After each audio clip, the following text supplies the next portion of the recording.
దేవునికి మహిమ కలుగునుగాక.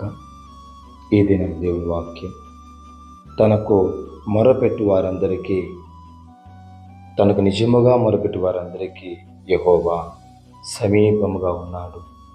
గమనించినట్లయితే కనుక ఎవరైతే దేవునికి నిజముగా మొరపెడుతుంటారో వారందరికీ కూడా ప్రభువు సమీపంగా ఉన్నాడంట. మనం అనుకోవచ్చు, నేను మొరపెట్టడం లేదా, అందులో ఏముంది నిజముగా మొరపెట్టడం అని. అయితే ఒక విషయాన్ని గమనించండి. హన్నా మనోవ్యాకులం కలదై దేవుని యొక్క సన్నిధికి వెళ్ళి అక్కడ మొరపెట్టింది.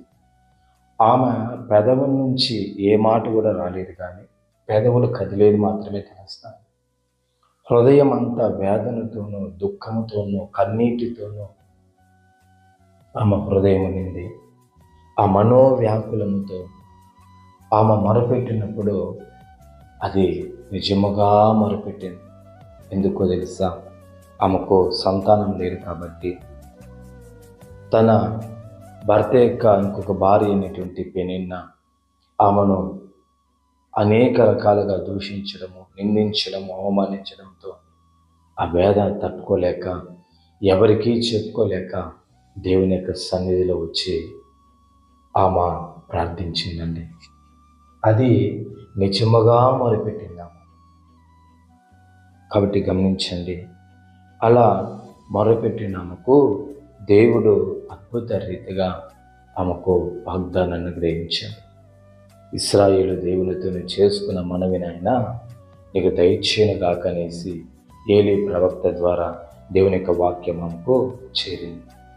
కాబట్టి ప్రభువా, నేను ఇబ్బందులలో, కష్టాల్లో ఉన్నాను, నాకు సహాయం చేయండి అని చెప్పేసి ప్రార్థించడం అది ఒక ఎత్తు అయితే, నిజముగా ఈ హన్నా వలె నిజముగా ప్రభువా, నువ్వు నాతో మాట్లాడితే కానీ నీకు విడిచిపెట్టలేను, నా పరిస్థితి నీకు తెలుసు, ఖచ్చితంగా నువ్వు నాతో మాట్లాడితేనే నేను సమాధానంతో వెళ్తాను అనే ఒక్కసారి అన్న యొక్క సిచ్యువేషన్ ఆలోచించాను. ఆ నిజముగా మొరపెట్టింది, నిజముగా దేవుని సన్నిధిలో ప్రార్థించింది. అద్భుతాన్ని అన్న పొందుకోగలిగిందండి. అటు గమనించండి ప్రియమైన దేవుని యొక్క జనాంగమా, నీవు నేను ఎలాగ మొరపెడుతున్నాం? జవాబు వచ్చేంత వరకు మొరపెడుతున్నామా? హృదయాన్ని దేవునికి సన్నిధిలో కుమరించేంత వరకు మొరపెడుతున్నామా? లేదంటే ప్రార్థించాలి అనే ఒక కాన్సెప్ట్తో మనం ప్రార్థిస్తున్నామా? ఏదైనా మనం ఎలాగున్నా సరే మనము నిజముగా మొరపెట్టే బిడ్డలుగా మారాలని దేవుడు కోరుకుంటున్నాడు. నిజముగా ప్రార్థించే బిడ్డగా ఉండాలని కోరుకుంటున్నాను. నీ యొక్క కుటుంబ అవసరాలకు, నీ వ్యక్తిగత అవసరాల కొరకు ప్రార్థించడం మాత్రం కాదు, కానీ నీ దేశం కొరకు ప్రార్థించు, నీ ప్రజల కొరకు ప్రార్థించు. దేశంలో ఉన్నటువంటి అనేకమైనటువంటి విపత్కరమైన పరిస్థితుల నిమిత్తం మీరు దేవుని సన్నిధిలో ప్రార్థించు.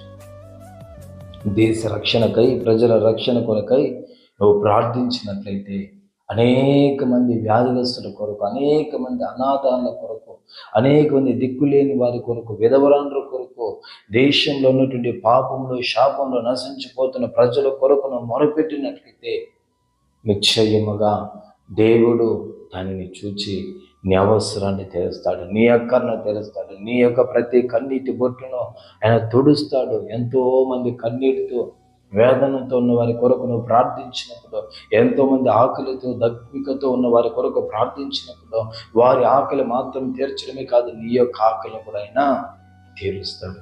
కాబట్టి నీ కుటుంబం కొరకు, వ్యక్తిగత జీవితం కొరకు కాకుండా విశేషంగా దేశం కొరకు, జనుల కొరకు ప్రార్థించండి.